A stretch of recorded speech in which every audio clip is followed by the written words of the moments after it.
three things I've found in the last decade or so that I believe every human being is looking for. Number one, I believe that every human being wants to know that they're unique. I think intrinsically we all have this deep desire to have a belief. There is something about me, and it's not about pride. Let me be very clear. I believe there are many of us that have issues with pride and ego. I'm one of those guys, so that's not what I'm talking about. I'm saying there's an intrinsic thing about us, and regardless of anyone's faith belief or anything else, that I think when we see ourselves, I believe there's something we all desire to believe and identify that is significant and unique about us that nobody else in the world has. Not because we are better, actually because we are equal, we actually have a uniqueness inside of us. I think that's number one. I've never met a person that said, actually, I don't care if there's anything different about me. I just want to be like everybody else. I've never met that person in my life, right? Major announcement time. Check this out. I'm so excited. March 7th through the 10th, 2024, out here in Coeur d'Alene, Idaho, there is an event called the Conscious Investor Growth Summit. And I will be one of the speakers at that event. I am so excited to be part of that and speaking alongside so many amazing speakers. Get ready to elevate your life at the Conscious Investor Growth Summit. Picture this: thought leaders, seasoned investors, world-class visionary entrepreneurs, all in one place, sharing their insights to transform your life. Don't miss out on the chance to build purposeful relationships and connect with like-minded people. Make sure that you secure your spot now because seats are limited. Go to consciousinvestorgrowthsummit.com.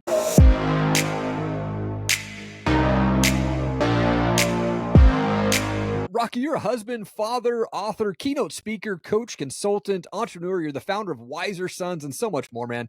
Thank you for your time, dude. I appreciate it. Man, absolutely. Thank you so much for having me on. It's a pleasure to be able to spend some time with you today. Yeah, man. I love to go back to start things off with my show. Like, where did you grow up? What was childhood like for you? Yeah, great question. So I was born in Kansas, but I only lived there for about a week or so I don't really claim Kansas. I came to Texas after that, and I've been in Texas my whole life. So nice. The Dallas area mostly is kind of where my grandparents lived there, so that was kind of where I always came back to. I went to my childhood was a little unconventional, as I call it. Like my grandparents were kind of always home base for me. My parents got divorced when I was young. Went to 13 schools before I graduated high school. Moved a bunch, kindergarten in one city, then the rest of kindergarten about 30 miles south, then first grade about 400 miles south, first and second grade there, then moved 30 miles east for the start third grade, then back up to Dallas from San Antonio to finish third grade, then Carrollton for fourth grade, Farmers Branch for fifth grade, Frisco for sixth grade, and back to my grandparents' house in seventh grade, and then kind of live with them from there through junior high and high school. So I tell you all that just, as I always tell folks, like, it's not, at this point, I'm 40, been married for 14 years, been to a lot of counseling, like not a sad story. It's just the story, right? Sure. Like it's just a part of, but I think I look back at all that. And, for me, I didn't realize the first day of school didn't mean the first day out of school until seventh grade. Right. Like there was a lot of things like that I just always thought, I guess this is what you do. You move, you meet friends, you got to know how to talk. You got to know how to be friendly and make friends in a really short amount of time. And so for me, childhood, that was very much it. Like, don't get me wrong. My grandparents are amazing. My mom and dad did everything that they could to love me with what they had and what they knew. Mm-hmm. And there was a large portion of that. There was a lot of survival, a lot of figure it out, a lot of at home by yourself, a lot of, why do I live with my grandparents, but my parents I don't live with them? Why is that? Why does everybody else seem to live with their parents? Why is that? And so I think things like that growing up for sure were huge factors in who I am today, how I think today, what I do today, all those things play out. I love the way that you said that. It's not a sad story. It's just the story. And I think that's so important to hold to say, because I think so many people hold on to those victim mentality as they go through life and get stuck, man, and not going anywhere. For you, you've been coaching for over 15 years. You've coached over thousands of people. Like, how did you get into coaching? What was the person or the drive that really got you to pursue that direction? Yeah, great question. So, I really my whole life I've always been a people person, right? And almost I think early on in my life, like maybe to my detriment. Like do you need to be that big of a people person? Like, hey, why don't you just leave some people alone? So I think early on, but that was what I knew. Like, make friends, be friends. Yeah. I think. Yeah. Recognizing, kind of looking back in my life, I think there's a lot of things that happen to us between the ages of 6 and 12 that what happens in that time frame, to me, I've learned is very solidifying to how we operate as an adult. Good, bad, or indifferent. This is not making a case for people's saying everyone had a terrible life, but the reality is that what we experience and what we find to be true in that time frame is the catalyst for what we then determine is the truth for how we operate as an adult, because that's when we were testing the world, right? We were testing everything we knew in that time frame. So for me, it very much was, if I could outthink you, outtalk you, outwit you, outschmooze you, outconvince you, a phrase I have now, man, I wish I had this when I was in my 20s or 30s even. But I think recognizing like I was so good at disclosure, but so terrible at Mm. vulnerability. And what I mean by that is I was Oh, great at disclosing some information to you that I was telling everybody else. And the reality is I actually wasn't telling you anything significant about me. I was just telling you the same story. So it made you feel as though we are now close and we are now friends. And so I know you wow. asked me about coaching, so I promise it goes together. But I think learning No, that no, and it's figuring good. that out, like it has led over the course of my life. I graduated college. I actually went to a summer camp and was a summer camp director for about 4 years. Left there. I was on pastoral staff at a church for about 4 years and did that. And then my wife and I kind of started our own entrepreneur journey back in 2009 as wedding photographers because that makes perfect sense. And so we did that together for about 5 years and really found out we were pregnant with our son in 2015. And really my wife was like, hey, do we really want to shoot weddings the rest of our life and have kids and be gone every Saturday? I was like, and we, at that point we were shooting like half of our weddings were destinations. So we were gone half the time. And like, I don't think so. And Oh, so my wow. wife being the amazing person she is said, if you could do anything, what would you want to do? And I definitely didn't say this eloquently, but I like to pretend that I did. I said, if I could become an expert at anything, I'd want to spend my life attempting to become a people expert. If I could take my life Mm. experience, which and if I could take the last 5 years of therapy, if I could take 8 years of ministry, which I just define as deeply caring for people, if I could take the last 8 years of entrepreneurship, like if I could jam all that together and say, how could I spend my days? And I would love to be able to be a people expert. If I could help individuals understand the freedom that comes when we allow ourselves to live vulnerably and we overthrow the stories that we tell ourselves that are not in fact true about who we are. I want to do that. That's the only way I found freedom. And so I don't want to help you because I'm an expert. I just want to help you because I have experience. And I think that has led me into the coaching space. I think more than anything, coaching, consulting, speaking, but really in that, the passion is because I believe every human being knows exactly who we are. We just lack the language. We just don't have the right words to Hmm. describe it because our story has been written by so many other people in our life. It's so convoluted. We don't have the clarity to be able to extract it. And so I hope and plan to spend the rest of my life helping individuals do that. It's not an age thing. It's not a demographic thing. It's not a what industry are you in thing. Like human identity and value and worth is it doesn't care about what industry you're in. However, Hmm. I believe if I can help individuals seek that, find that. I'm not a magician. I'm not Harry Potter. I can't like, I'm going to find something about you you don't know. I'm not a mind reader. I just believe I've been given the ability to be able to ask the kinds of questions that will allow us to extract truth that you already have and know. You've just forgotten the words. And that's for me is what drives me in the coaching space to be able to spend time with people doing that. Man, that is so good. I mean, I'm 43.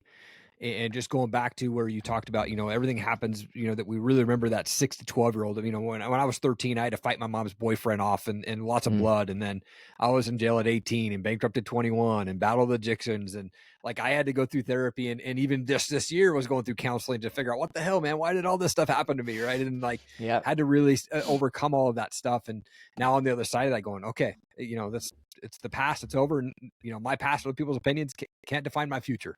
Right. Yep. And so, Yep. man, that's so good. You talk about that there's really three things that everybody wants at their core. What are those three things, and why are Yep. those three things so important? Yeah, yeah. So for me, there's three things I've found in the last decade or so that I believe every human being is looking for.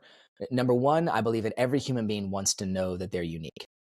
I think intrinsically we all have this deep desire to have a belief there is something about me, and it's not about pride. Let me be very clear. I believe there are many of us that have issues with pride and ego. I'm one of those guys, so that's not what I'm talking about. I'm saying there is an intrinsic thing about us, and regardless of anyone's faith, belief, or anything else, that I think when we see ourselves I believe there's something we all desire to believe and identify that is significant and unique about us that nobody else in the world has. Not because we are better, actually because we are equal, we actually have a uniqueness inside of us. I think that's number one. I've never met a person that said, actually, I don't care if there's anything different about me. I just want to be like everybody else. I've never met that person in my life, right? So number Yeah. one, we want to be unique. Number two, I believe because of the way we were designed as human beings and our connection we desire to have with others, that we long to have that uniqueness affirmed and confirmed by others. The reason I use two words is because I think confirmation says, yes, it is true. And affirmation says it is true and it is good. And I think those two Mm. things we long for. Our uniqueness is not just, oh, you're awesome and different and let it go. Hey, you're awesome and you're different. There's something about Erik that is unlike anybody else in the world. And I want to confirm it is true and I want to affirm it is good. I think that is key and paramount to us in our finding our worth and our value as human beings. And I think number three, Yeah. if we can identify what's unique, we believe that it's true and we believe that it's good, that's simply confidence. Confidence is just the ability to look at something and believe it's good. Number three, I believe every human being wants to find a way to take that uniqueness that is good and true and find a way to use it for good in the world, to see how who we are is a direct impact and implication to those around us. And this is not a professional thing. This is a human thing. I want to know that I am unique, and I want it to be confirmed and affirmed that it's good as a father. And I want to use that in the lives of my children, because nobody else has the capacity to love my kids the way that I have the capacity to love my kids. Nobody can love my wife the way that I can love my wife. But if I am unclear about myself and I do not believe it is true or good, how do I expect it to be used for good in the lives of those that I care about most? And so for me, full circle, it goes back to then, how do I spend my days helping individuals have clarity about who they are, see that it's good, and find ways to use it and create impact in the world? Huge, man. I love that, man. Thank you for deep diving into that, because I think that's so true, man. That I think everybody really does like need those three things at least, in their life on that core Yeah. there. And I think like doubt and fear, they're the two major things that really hold people back from stepping into what they were meant to be, what God created them to do. Mm. When it comes to doubt and fear, what is step one that folks need to take to eliminate that and be more confident in themselves? Yeah, great question. For me, I have a theory. I have a theory that I'm working through, and the idea is this: that fear, doubt, obstacle, insecurity, anything that is preventing us from, ultimately, anything that's preventing us from seeing that who we are is good, is the gist. I think it comes from this place. I believe there are two stories that are at play in our life at all times. There's the story told to us about us. There are things that have been told to Erik about Erik his whole life. And those statements typically follow things like, they're very definitive language. You are always this. You are never this. You are so this. You are to this. TOO. That sort of language, all those stories through words and actions. There are many things that our parents said to us about us simply by the decisions they made, never their words, but they communicated stories about who we were. I think that's one narrative that's constantly at play in every human being's life. The story is told to you about you. Easy exercise. Start. Get a piece of paper and a pen. I'm a big write it down person. Make a list of every story that's ever been told to you about you. You will immediately find clarity as to why there is fear, obstacle, and insecurity in your life, because you recognize that you are actually living out a story that was communicated to you by somebody else, that in fact was a greater representation of an insufficiency that the storyteller has than it is an insecurity about the character of the story. And I think oftentimes, for many of us, Rocky often has the things go through his head that says, Rocky, calm down. Like, Rocky, you're too intense. Rocky, you're too emotional. Rocky, you're not a real man. You can't be a real man and cry all the time.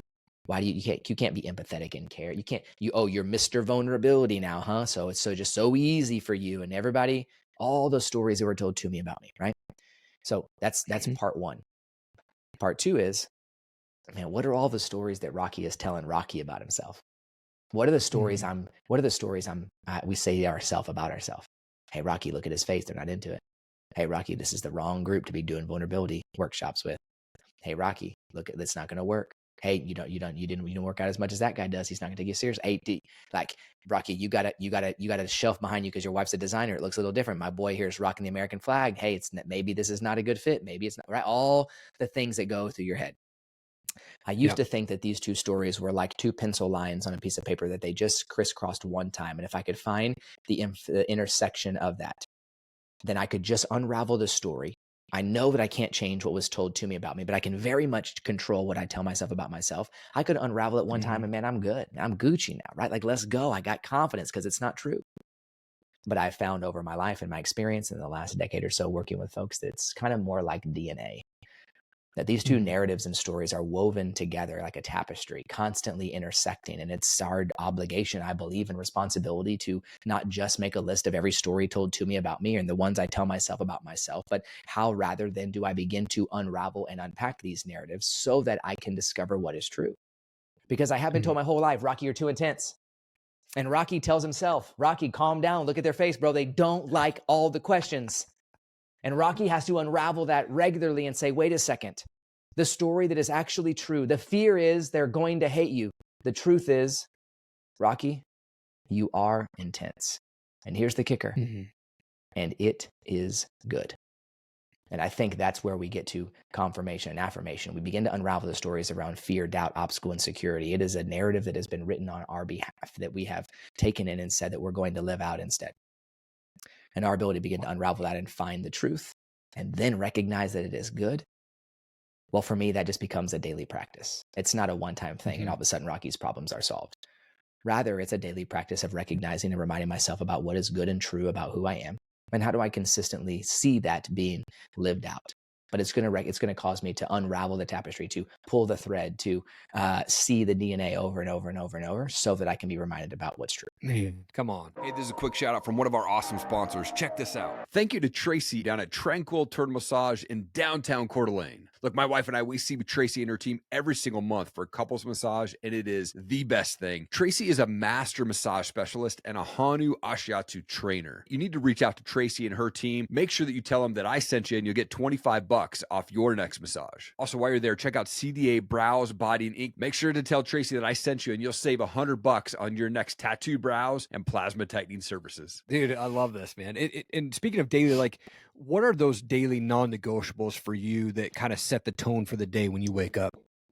Yeah, great question. So for me, two things. So I say it's my daily 5 and the daily ledger. So my daily 5, those are 5 things I'm committed to doing every day, and ideally as soon as I wake up. It's kind of my way to say, look, I'm going to get 5 quick wins before the day starts, before anything reactive comes at me. How can I proactive my way into my life? So for me, beat the sun up. So I wake up before the sun gets up. I don't care when it is, where I'm at, work days, vacations. Hey, get up if I can get up before the sun, I can do anything. So beat the sun up. The second one is my daily ledger. So that's I have a journal that I write in every day. And in that journal, I'm writing my affirmations. I'm writing my goals. I'm writing down people in my life that I care about, my reflection from the day before. I mean, I'm hitting that every day, 7 days a week, no matter what. I'm going through writing those things down. Number 3 is a workout. And I mean, here's the kicker for me, Erik.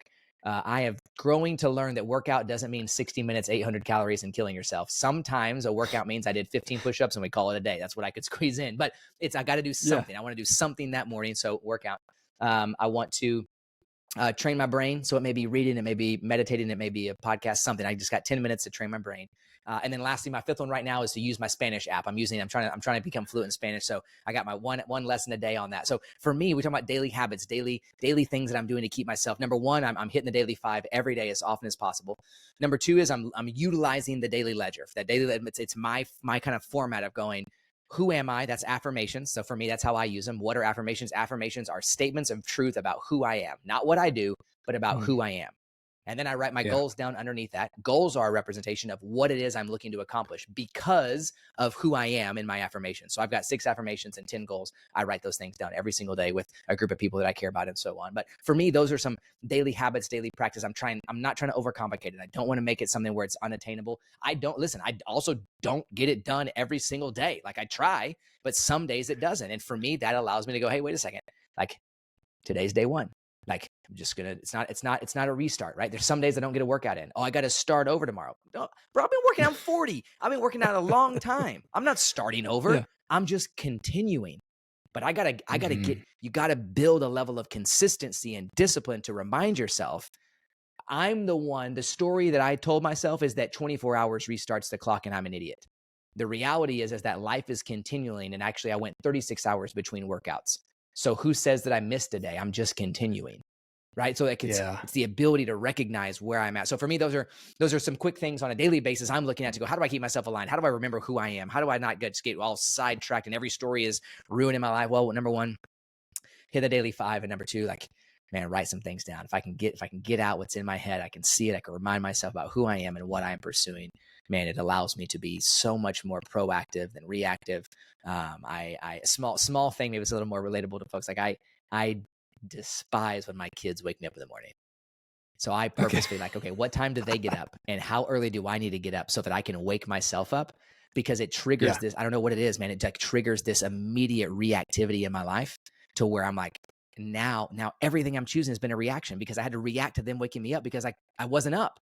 Like I didn't get up. Right. And like, it won't always be that way. They're going to be, I know my kids are 7 and 5 and there'll be a day where like they sleep in and they're not worried about me and they ain't coming to my room and nothing else. And maybe I can sleep in a little bit then. But for now it's like, I got like 5:45, I got to get up. Like A question I ask myself, and this is not solely monetary when I say this, like, what time do I need to wake up to be wealthy? Yeah. Like, what time do I need to wake up in order to be wealthy? And for me, it's 5:45, because wealth means proactive, not reactive. And reactive happens after 5:45. So I better get up, because it changes the day for everything.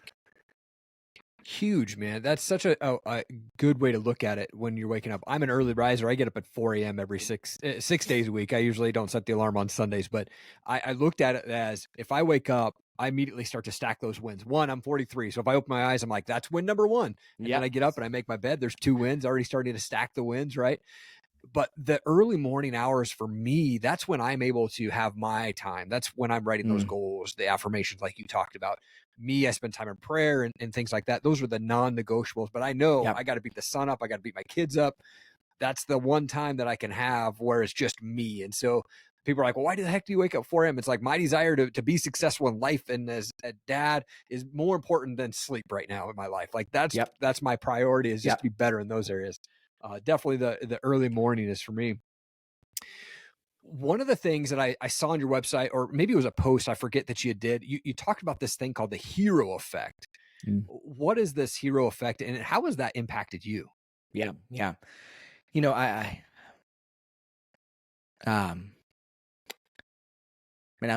daily fighting, trying to resist the desire to be the hero to my own story. And what I mean by that is, I spent a lot of my life believing that the only way that people were going to love me, care for me, not leave me, and trust me is if I could prove to you that my performance was worthy of being trusted. And everything that I did was built on what I could do, what I could perform, what I could accomplish, what I could prove, what value could I actually bring to you. Because if I couldn't bring value, then maybe you, like everybody else in my life, was going to leave. And so I think for a long time, I fought this. I shouldn't say, for a long time, I am fighting this thing and this desire inside of me that is, man, I can't be the hero to my own story, because ultimately the heroes are remembered most when they die. I mean, I'm not looking to die, I'm looking to live.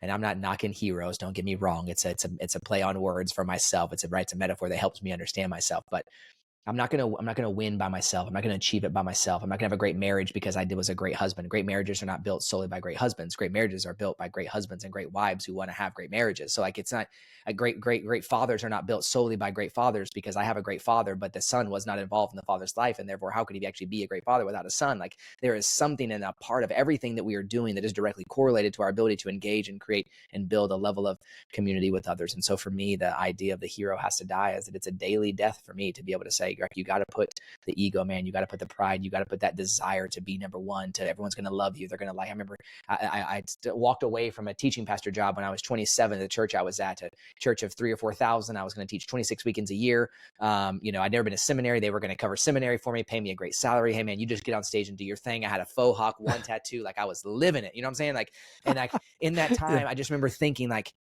I want to get off stage and I want security to stand behind me and I want people to shake my hand and say, dude, you're incredible. And secondly, I thought about teaching them about God. That's a really terrible reason to be on stage. And so I had to take a second to go, okay, hold on. That's the hero on stage who's trying to make sure that everybody sees him, knows him, likes him, and loves him. The hero's got to die. I got to recognize that I have been made and designed and created in such a way that I believe not only am I a reflection of a piece of the image of God himself, but I'm also wildly unique and extraordinary and equally valuable to every other person on earth. And therefore I am not your hero. I'm not your hero at all. But I do have a very significant role to play in life. But if I'm going to do that well in the context of community and people around me, then the hero's got to die. And you got to figure out how you're going to use the people around you in such a way that you're going to communicate and be in a communal effect that I believe that you and me together are better than either me or you by ourselves. And so the hero can't show up and then tell everybody else to do what he says. The hero's got to die so that Rocky can show up and get with Erik and they can actually accomplish the thing they've set out to accomplish. Wow, man. I love that perspective, man. It's, I think I've definitely played that, the hero and want to put God behind me and let me be the forefront of everything, right? In my past, in my life, many, many times, man, so many times. With a few minutes left, I know that you are the founder of Wiser Sons, which is really cool, man. Looking through the website, just looks like just this awesome thing there. For those who don't know, what is Wiser Son and why did you decide to start this thing? Yeah, I mean, for me, like I've always kind of been looking at like, man, there's people I care about, people that I know, people I see, like specifically men. And I think for me, early on, and longing kind of for that relationship with my father, and longing for that relationship with other men around me, and I kind of always. I always kind of felt like I was on fast forward, right? Like it's like somebody put the fast forward button on my life and my spiritual walk and my faith and my journey. And it was like, man, if anybody hits play at regular speed, I'm doomed. And I think really from what we were talking about just now about the hero effect of going, if the hero dies, then what? And so Wiser Sons has been a kind of a project I've consistently been working on. We're actually in the process now of kind of getting it, bringing it back to life, if you will, to really go, wait a second, man, there's so many of us, I believe, out there, men, good men who are looking for support, looking for a community, looking for a place to know they belong and they can show up fully as themselves, man, good, bad, indifferent, right, wrong. The reality is they all have worth. We all have value. And I believe we need a place to be able to show up, to be able to see that on all sides, to be affirmed and confirmed in who we are, and given the energy and the gusto to get out there and to do it again. And so, I have found that a lot of times, every time I have asked if someone wants to be a part or join something, the reality is that the answer is yes. They just haven't been asked. And sometimes it just requires some of us out there to be the initiator. And Wiser Sons was simply a project of feeling a calling, saying there's someone out there in need. And so I don't know what it looks like and what I'm going to do, but I'm willing to say yes. And I'm willing to say, let's start, and we'll see what happens after that. Yeah. Oh man, I think it's such a need. A lot of men, including myself, I do long for that relationship with other men that we can be vulnerable about just life and what's going Mm-hmm. on and things like that. Man, that's such a huge need, massive. I love to finish the show with a fun question. I'm a big fan of music, so I'll ask the question like, what's a favorite band for you? Favorite type of music that you like to listen to? Oh, man. Okay. So I'm probably going to throw a curveball here. Okay. So one Okay. is love me just some good, probably like, late 90s, early 2000s hip hop. Like that's just like when Okay. I was like in my prime, you know what I'm saying? That's like junior high, high school, like Yeah. living my best life in a Camaro, getting pulled over. Like I can say it takes me back. But honestly, like I am a big, my friends make fun of me all the time. There's a band called Sleeping at Last. I can't believe I'm saying this out loud to you, Eric. You're drawing it out of me, but it's very like chill, like ethereal, not pump you up music at all. And if I'm listening to Okay. something, it's either going to be something that is like, I can't control myself because I am vibing so hard, or it's like, hey, pump the brakes, get in the zone, get your, like I will go and do lower body at the gym, and I just got the in the background. I mean, I'm just like totally, it's not what you think is going on in there, it's what's going on in there. But I think for me, I tend to find with music, those two things, I like the intensity, I like the extreme. Nobody should be surprised by that at this point in the episode. And so I think for me, it's that Yeah. I'm either like all in, I'm straight bangers, or like, hey, get me in the zone so I can totally be calm and chill. And those are typically the two places I like.